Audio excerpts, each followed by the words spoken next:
και χρόνια τώρα τριγυρνώ σαν πουλί περιπλανόμενο μες στην ξενιτιά, μες στη μοναξιά που δεν την αντέχω άλλο πια. Γιατί νοσταλγώ, γιατί λαχταρώ την αγάπη μου και το χωριό.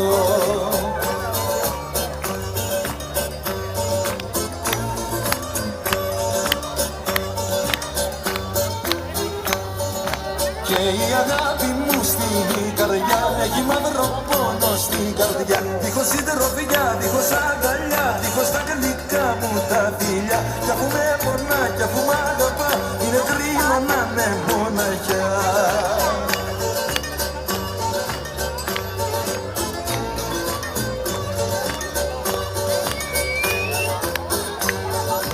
Θα πάρω θέλω την απόφαση και θα πάω στο μορφό νησί. Θέλω να της πω πως την αγαπώ και μια μέρα θα την παντρευτώ. Μες στην Ικαριά μια γλυκιά βραδιά θα το κάτσουμε με τα βιολιά. Γεια σας παιδιά!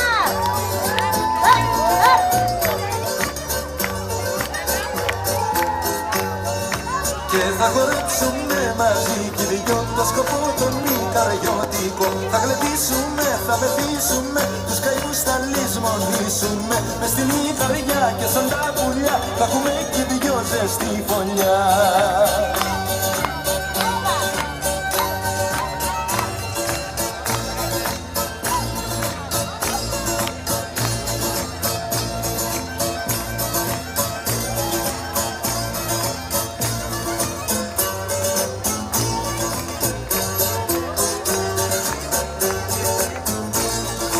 Παρακαλώ, ένα μεγάλο χειροκρότημα για τα παιδιά μας.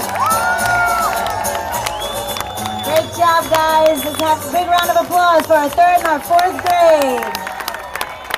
All right, again, 3rd and 4th grade, let's dismiss that way. Please find your parents.